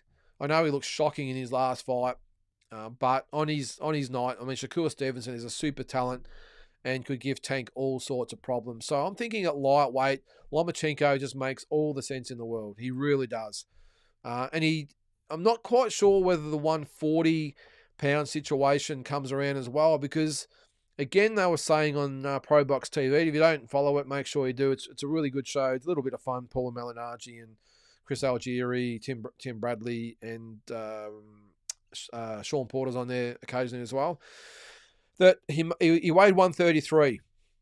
So it's about a kilo for us down here that he was under the weight. And apparently the night before the weigh-in, he was out seen eating an ice cream or ice creams. So the fact that he made weight really is, I know it'd be nice and warm in Vegas at the moment, so he would have probably no worries sweating that off. But the fact that he's coming in a couple of pounds under the weight and not really having to worry about being dehydrated and all the rest of it, I don't see why he would go to 140 unless there was a really big fight there for him that he thought he could win.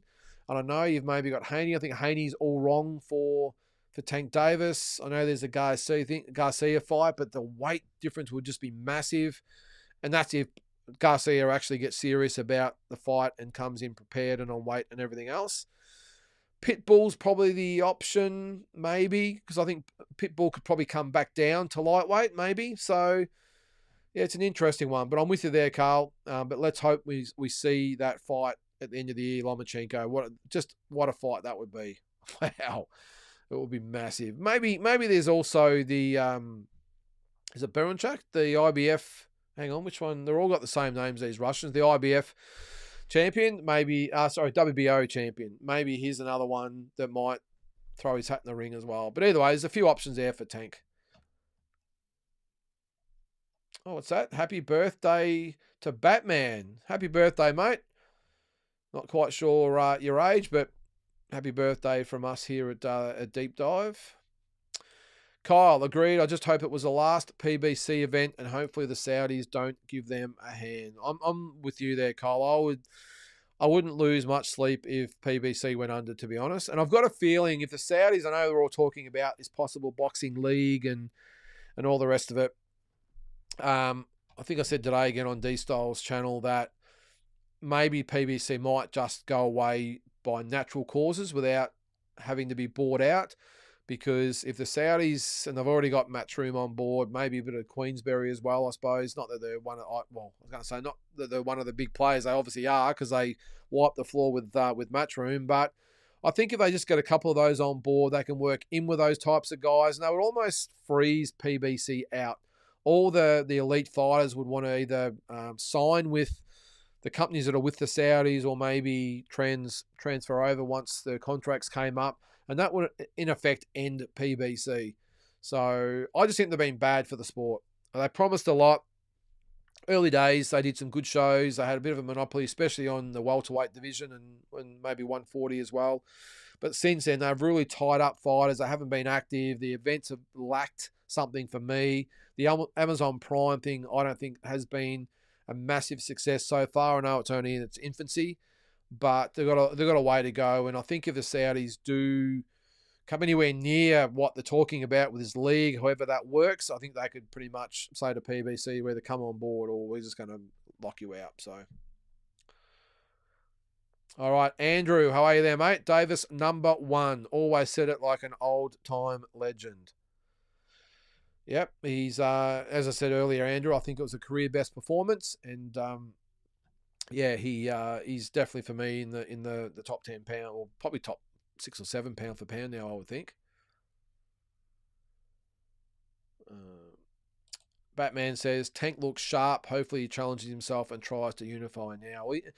He needs to, Batman. He needs to try and unify, but he also needs to back up pretty quick. And if he is looking to fight Lomachenko, and they do it at the end of the year, he needs to.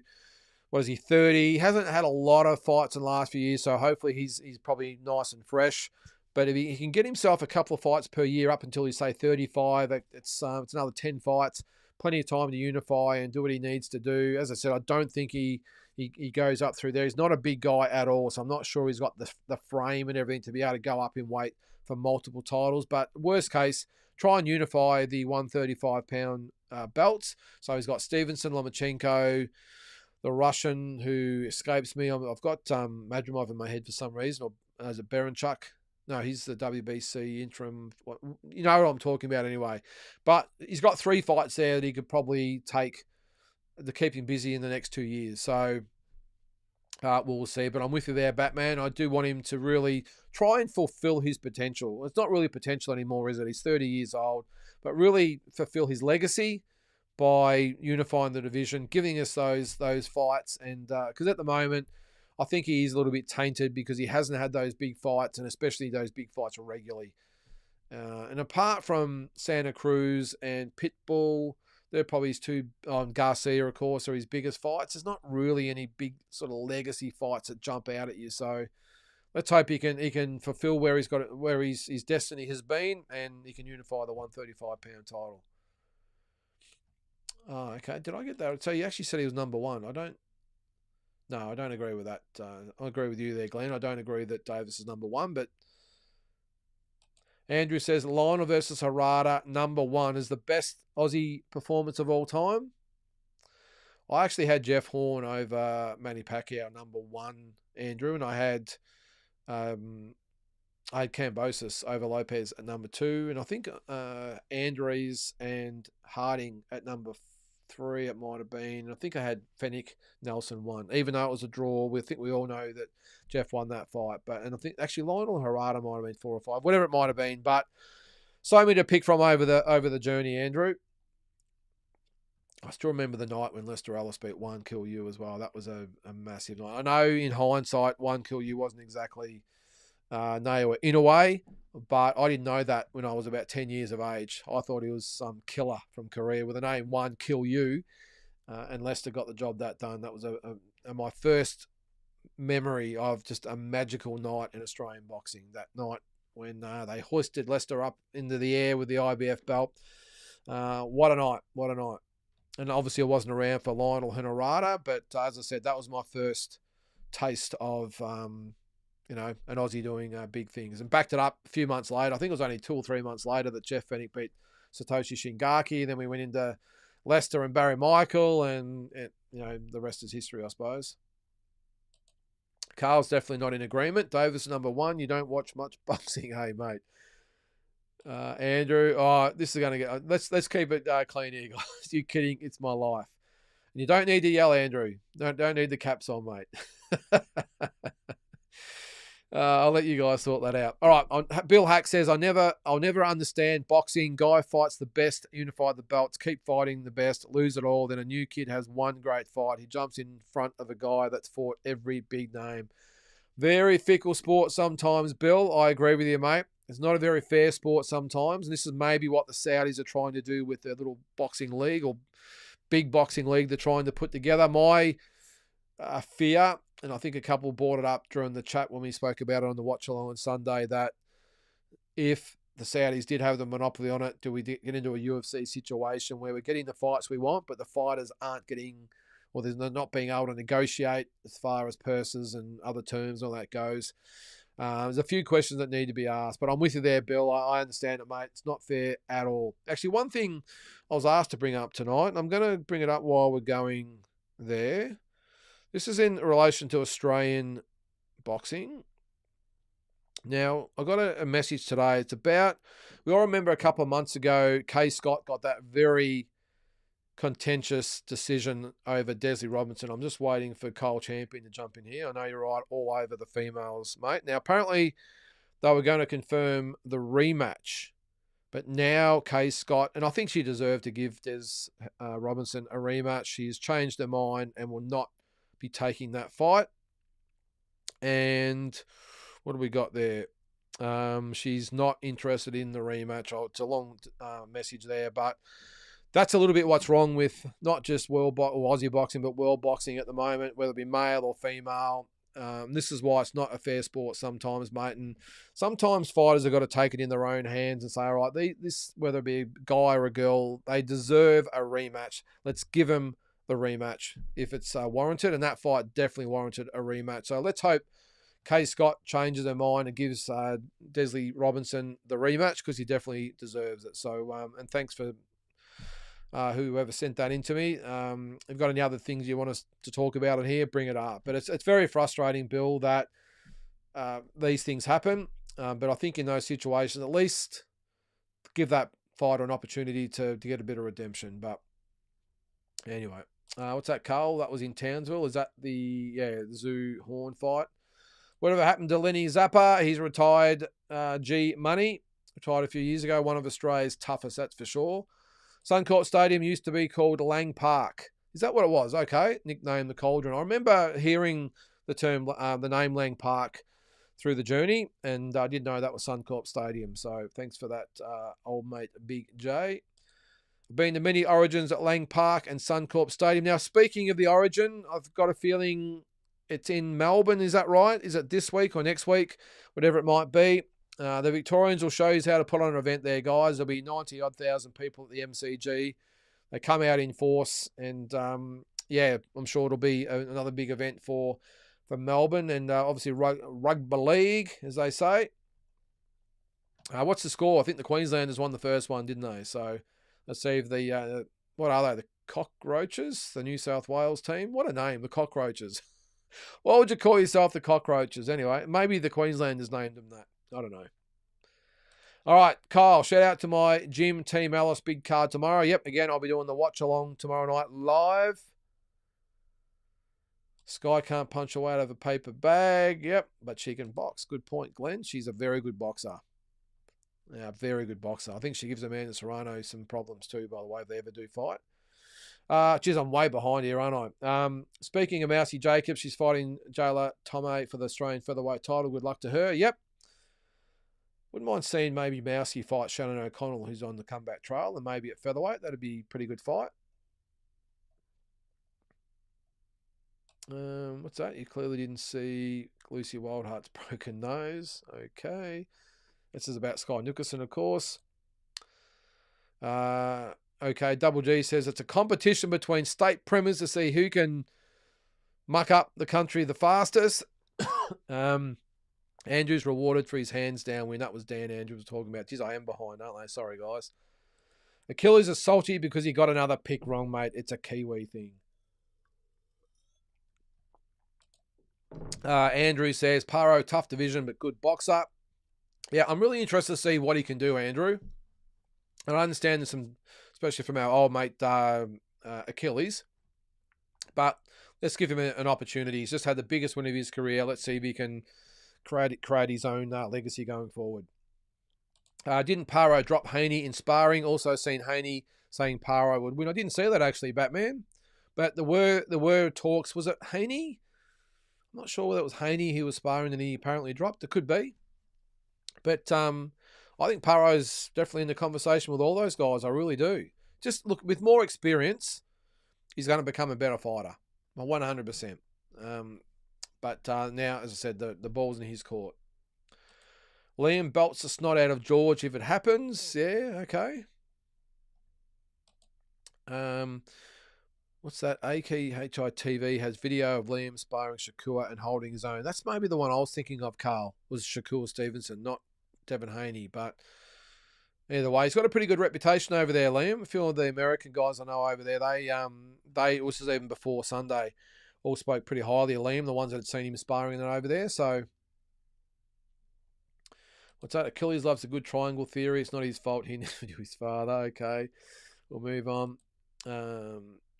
I seen that also heard Shakur saying Paro is talented. Yep. And Garcia even acknowledged that as well after he beat Montana Love. Said he'd love to fight Liam. So, as B-Hop, this is Bernard Hopkins once said, it's not what happens, but what happens next. Good call, Batman. It's funny how people are undermining this win in Puerto Rico in a piss tiny ring, shit ref, and a bloke that KO'd every man he beat. Put one in the ground. Very good point there, Kyle. Very good point. He had everything going against him and he still won. So that deserves the credit from our mate Achilles there, 100%. Ross, Larry O'Brien trophy. Thanks, Ross. Come on, mate. I'm going to buy you a shirt, Ross. I've got a spare. I'm going to just ordered a shirt today and a hat for my son for the it's not the premiership, it's the championship. So I'm going to order you two one, Ross. I know you're a mad Lakers fan, but jump on board, mate. The mighty Boston Celtics. Larry O'Brien trophy. I don't really know much about Larry O'Brien. I might have to look him up. You can tell I'm a basketball diehard, can't you? Does New Zealand even have 10 fighters? Oh, Carl, that's a bit low there, mate. New Zealand bet. All right, Carl. I know you're a bit of a boxing historian here. Parker, Niika, Pampalone. That's a Brit. Yeah, he is. Mikhailovich, he's a Russian. And that is about it. I think they've got a few girls as well, I think. I'm coming, Carl. Don't worry, mate. I'm getting back on topic. All right. Off topic, but worth a mention. Update regarding... Oh, there you go. There it is there, Janine. Kay Scott, Desley Robinson. You're the one that sent me the message. Thanks for that. Kay declined. Des was robbed in the fight. Des has been pushing for a rematch since. Would be epic. 100% would be, and I think it's, as I said earlier, Janine, I don't think it's in the best interest of Australian boxing when you decline a legitimate fight and then you take up someone that's a lesser light just because it's an easier win. I think Desley Robinson 100% deserves a rematch. I thought she won the first fight conclusively against Kay Scott. And not that I'm sure Kay Scott watches this show, but if you are, Kay, do the right thing. Give Desley Robinson that rematch. She 100% deserves it. I tweeted Kay. She said she'll run it back eventually. Not eventually. Do it now, Kay. With Clarissa Shields vacating the title soon, there will be some opportunities for both having title shots.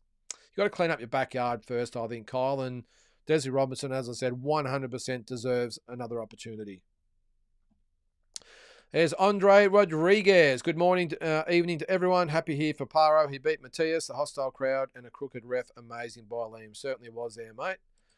Big chance for Australia to receive another world title fight and a major event thanks to the incredible achievement of Liam Paro. There's been a bit going on lately, Andre. We've had obviously George Kambosos against Haney and Lomachenko. Hopefully we'll get Opetaia back at some stage. We'll get the Maloney's back as well, and of course maybe Liam Paro as well. So good times for Australian boxing at the moment. Agreed. Regis as a homecoming would be great for Paro. I agree there, Batman.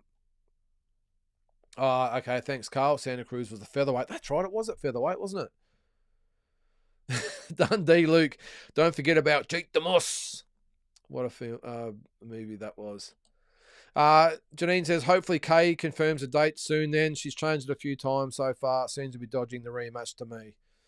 Look, I can sort of see it from Kay's point of view. I think she would know it's a tough fight against Desley Robinson. So maybe she's thinking, well, maybe I could just tiptoe and go around the easier route. But just do what's right for Aussie boxing. If you're as good as you say you are, then give Desley Robinson the rematch. While the Saudis are at it, get rid of the sanctioning bodies. Well, that's probably what will happen, Carl. I'm not sure it'll be, because the ones that are looking to do is the PIF, whatever it is, they run the Live Golf. So that does make sense. I've looked at boxing and said, okay, this is what we're going to do. And how do we doubt them? You've got the Saudis who are doing great things in boxing, and you've also got the what they're doing in Live Golf, and they've just revolutionised that sport. So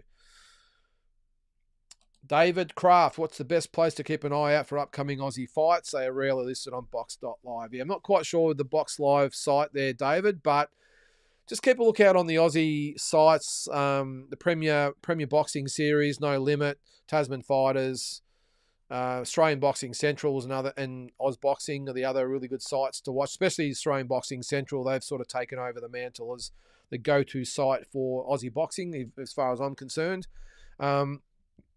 And they'll have all the details for all the up-and-coming fighters, mate. Unfortunately, the streaming apps, apart from 7 Plus here in Australia, you don't see a lot of the fights, which I can't believe. DAZN do the Tasman fights, but unfortunately No Limit, who are the premier boxing promoters in Australia, just don't have a streaming app, unfortunately. So until they do that, you're probably not going to see a lot of the really good Aussie fighters. Lionel versus Harada, one of the great achievements, no doubt, was Andre.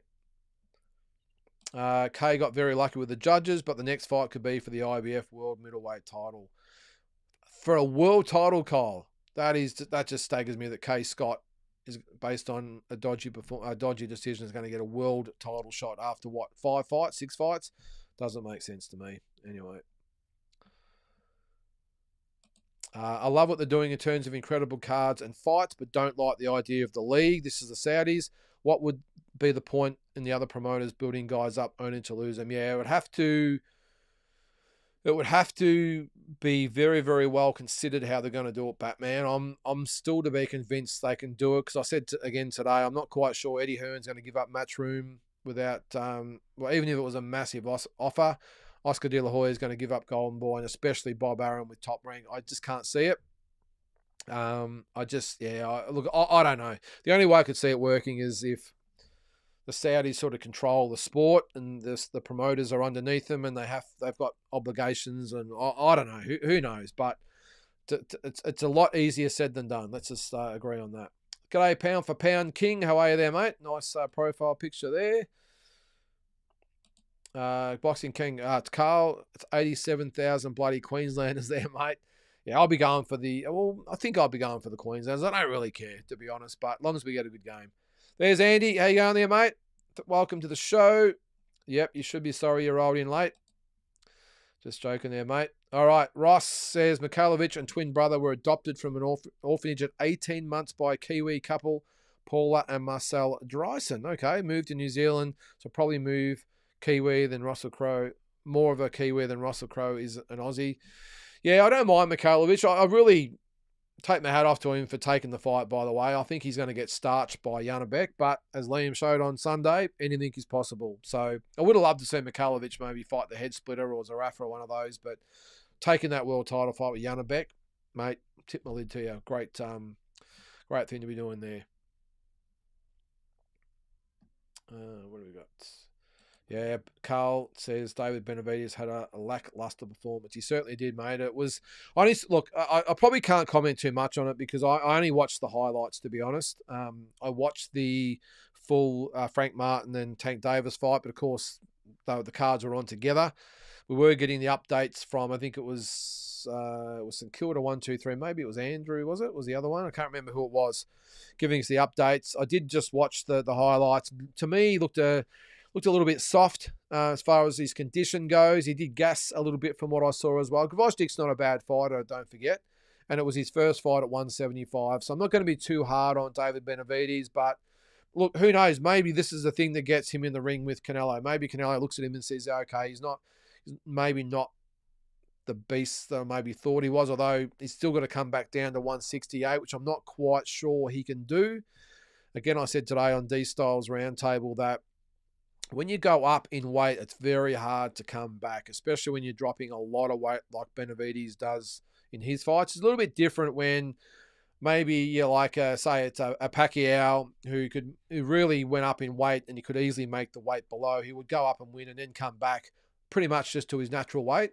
I think Benavidez is probably a natural light heavy, if not a natural cruiser, really, who drains himself down to 168. So, you know, I just think it would be a hard thing for him to do. Do we get the Canelo fight? I'd sort of hope, but I've still got this feeling in my stomach we don't get it.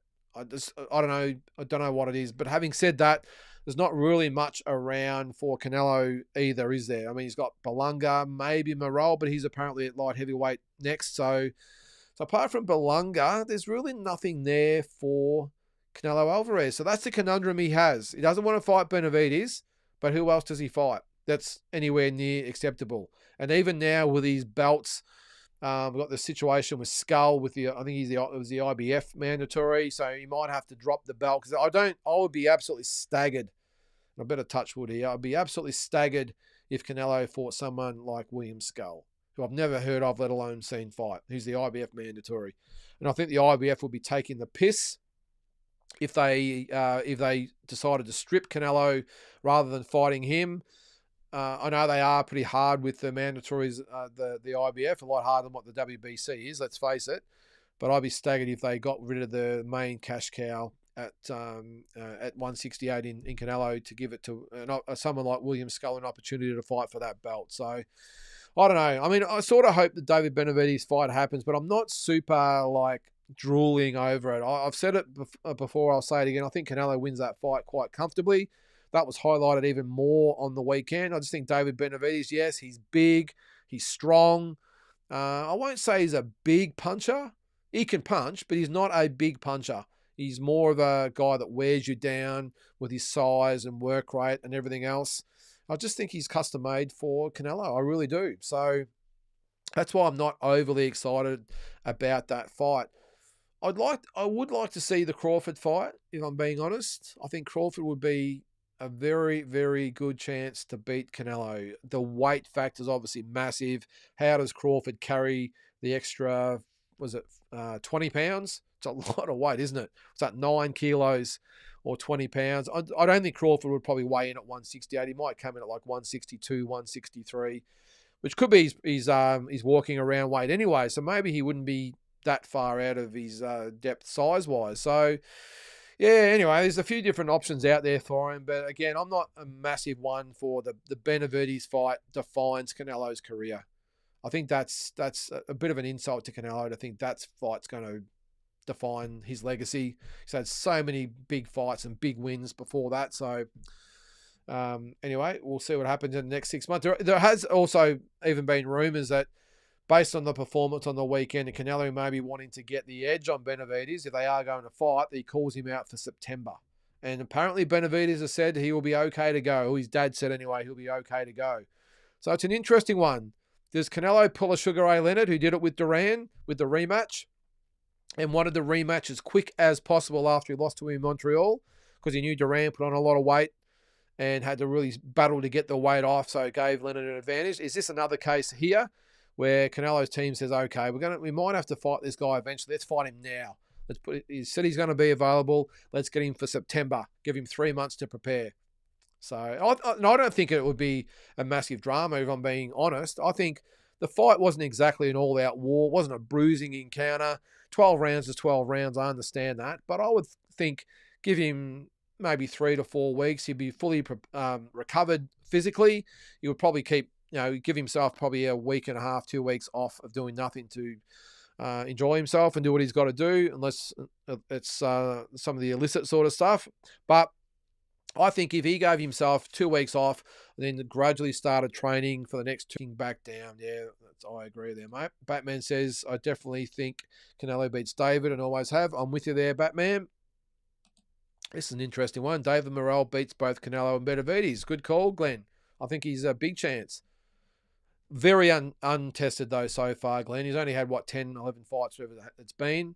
I'd like to see him win a couple of more big fights before, or any big fights before he gets a crack at any of those two.